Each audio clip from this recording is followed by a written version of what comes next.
महल। गोरखपुर नाम का एक गांव हुआ करता था। उस गांव में ज्यादा लोग नहीं रहते थे। उस गांव में एक गर्भवती विधवा औरत रहती थी।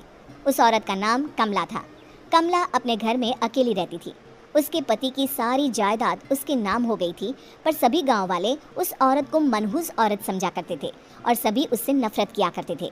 एक बार कमला राशन की दुकान पर खाने का सामान खरीदने जाती है।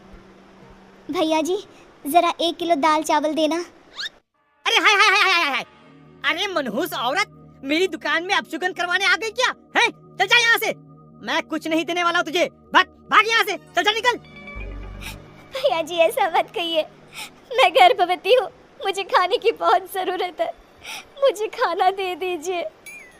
दुकानदार कमला को वहाँ से धक्के मारकर भगा देता है। तभी कमला रोते रोते उस गांव के किन्नरों के इलाके में आ जाती है। गांव वाले किन्नरों को उसी इलाके में रखा करते थे, क्योंकि वो लोग किन्नरों को पसंद नहीं करते थे और उनके इलाके में रहने से मना करते थे। तो किन्नरों ने उसी गांव में अपना एक इलाका बना लिया था। जब किन्नर लोग देखते हैं कि एक गर्भवती महिला रोते रोते उनके इलाके में आ गई है, तो सारे किन्नर कमला के पास जाकर उसका हाल पूछने लगते हैं। क्या हुआ बहन, तुम्हारी गर्भवती अवस्था में इतनी बुरी हालत कैसे है? तुम रो क्यों रही हो? तुम डरो मत, हम तुम्हें कोई नुकसान नहीं पहुंचाएंगे। तुम शांत होकर सब बताओ कि हुआ क्या है। मैं कमला हूँ, मैं गांव के दूसरे इलाके से आई हूँ। 2 महीने पहले ही मेरे पति की मौत हुई है। मुझे गांव के लोग मनहूस मानते हैं, क्योंकि मैं विधवा हूँ और गर्भवती भी। वहाँ के लोग मुझे खाने के लिए कुछ बेचने के लिए भी तैयार नहीं, जिससे मेरा गुजारा नहीं हो रहा था। कोई बात नहीं कमला, हम तुम्हारा ख्याल रखेंगे। किन्नर लोग कमला को एक खाली घर में रहने के लिए जगह दे देते हैं और उसकी देखभाल भी करते हैं। कुछ ही महीने बाद कमला अपने बच्चे को जन्म देती है, पर अफसोस कमला बच्चे को जन्म देते ही अपनी जान गंवा देती है। जब सब किन्नर बच्चे को देखते हैं तो बहुत खुश हो जाते हैं, क्योंकि वो बच्चा भी किन्नर ही था। कमला ने एक किन्नर बच्चे को जन्म दिया था। अब इस बच्चे की देखभाल कौन करेगा? हम तो इस बच्चे को गांव के दूसरे इलाके में भी नहीं भेज सकते। और तो क्या हुआ, इस बच्चे की माँ नहीं रही तो हम इसे पालेंगे। अब ये हमारे इलाके में रहेगा, हमारे साथ रहेगा। फिर वो किन्नर उस किन्नर बच्चे को गोद ले लेते हैं, उसका नामकरण कराते हैं। उस किन्नर बच्चे का नाम शक्ति रखा जाता है। देखते ही देखते शक्ति बड़ी होने लगती है। उसके रंग रूप बहुत सुंदर थे। वो बहुत सुंदर किन्नर दिखती है। एक दिन शक्ति एक किन्नर से पूछती है, माँ जी सुनिए ना, ये गांव के दूसरे इलाके में भी तो लोग रहते हैं, तो हम वहाँ क्यों नहीं जाते? हम उनसे अलग क्यों रहते हैं? शक्ति, क्योंकि वो लोग हमारे जैसे नहीं, वो लोग हमें पसंद नहीं करते, इसीलिए हम उनसे अलग रहते हैं। क्यों? वो हमें क्यों पसंद नहीं करते? मुझे एक बार उस इलाके में जाना है, मैं एक बार वहाँ जाकर घूम कर आऊँ। शक्ति, खबरदार, जो तू उस इलाके में कभी भी गई तो अपनी जान नहीं गंवाना चाहती तो उस इलाके में कभी कदम भी नहीं रखेगी, समझी? इतना कहकर वो किन्नर वहाँ से चली जाती है। शक्ति उस किन्नर की बात सुनकर बहुत रोती है। माँ जी ऐसा कैसे कह सकती है? उन्होंने इतनी सी बात के लिए मुझे इतना डांटा। अब तो मैं उस इलाके में ज़रूर जाऊंगी। फिर एक दिन शक्ति गांव के दूसरे इलाके में चुपके से जाती है। ये लोग तो हमारे जैसे ही इंसान हैं, तो ये हमसे नफरत क्यों करते हैं? जब शक्ति उस इलाके में पहुंचती है तो गांव के सारे आदमी उसके रूप से मोहित हो जाते हैं। वो लोग ये अंदाज़ा नहीं लगा पाते कि वो किन्नर है। शक्ति की सुंदरता देखकर सारे गांव वाले उसकी तारीफ करने लगते हैं। तभी गांव का चक्कर लगाने गांव के ज़मींदार का बेटा हर्ष वहां पहुंचता है। हर्ष भी दिखने में बहुत सुंदर होता है। जब हर्ष ने शक्ति को देखा तो वो भी उससे मोहित हो गया, और जब शक्ति की नज़र हर्ष पर पड़ी तो वो हर्ष को देखकर मोहित हो गई।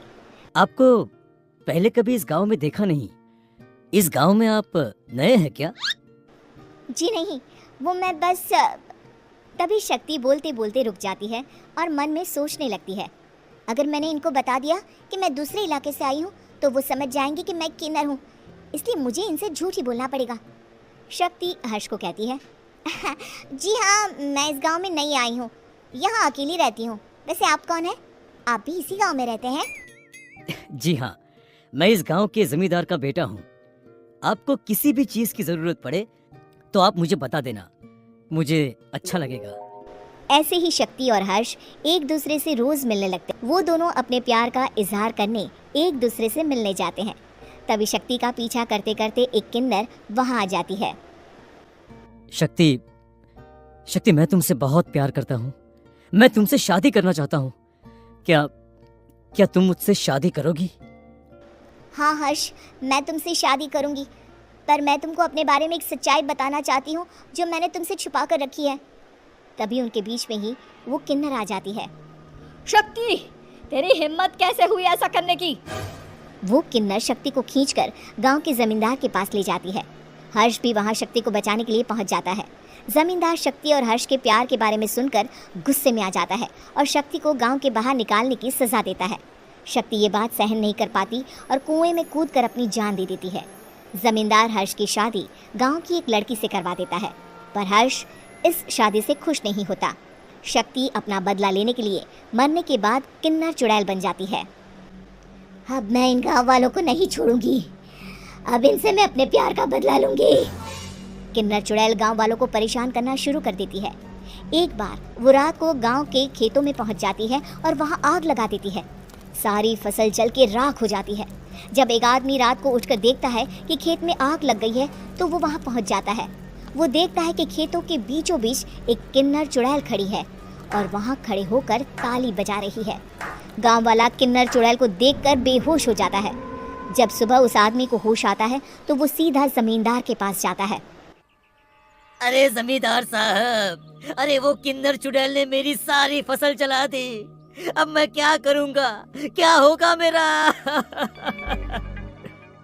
जमींदार चुड़ैल किन्नर का नाम सुनते ही सब कुछ समझ जाता है। अब वो बहुत डर जाता है। उसी रात को जब जमींदार डर के मारे अपने कमरे में सो नहीं पाता, तभी वहां अचानक से किन्नर चुड़ैल आ जाती है। किन्नर चुड़ैल जोर जोर से जमींदार के आगे खड़ी होकर हंसने लगती है और ताली बजाने लगती है। जमींदार उस डरावनी किन्नर चुड़ैल को देखकर बहुत डर जाता है। तूने मेरे साथ बहुत बुरा किया, अब मैं तुझे जान से मार दूंगी। नहीं नहीं नहीं नहीं नहीं, मुझे माफ कर दो, मुझे मत मारो। मैं कभी ऐसा दोबारा नहीं करूंगा। अब तुम जो बोलोगी वही मैं करूंगा। ठीक है, मैं चाहती हूँ कि किन्नर इलाका गांव के इलाके से जुड़े और गांव का कोई भी आदमी किन्नर समाज से द्वेष न करे, उससे नफरत ना करे, नहीं तो मैं सारे गांव को मार दूंगी। और तुम गांव में एक नया कानून बनाओ कि अगर किसी ने भी किन्नर समाज को हानि पहुंचाने की कोशिश भी करी या इनसे भेदभाव करने की भी कोशिश करी तो उनको कड़ी से कड़ी सजा मिलेगी। हाँ, मैं ऐसा ही करूंगा। तुम जो बोलोगी वो मैं करूंगा, पर मुझे जाने दो प्लीज। तब वो किन्नर चुड़ैल वहां से चली जाती है। गांव का जमींदार किन्नर चुड़ैल का कहा मानते हुए दोनों इलाकों को एक कर देता है और नया कानून भी लागू कर देता है। तब से वहां किन्नर समाज और बाकी गांव वाले शांतिपूर्वक रहने लगते हैं।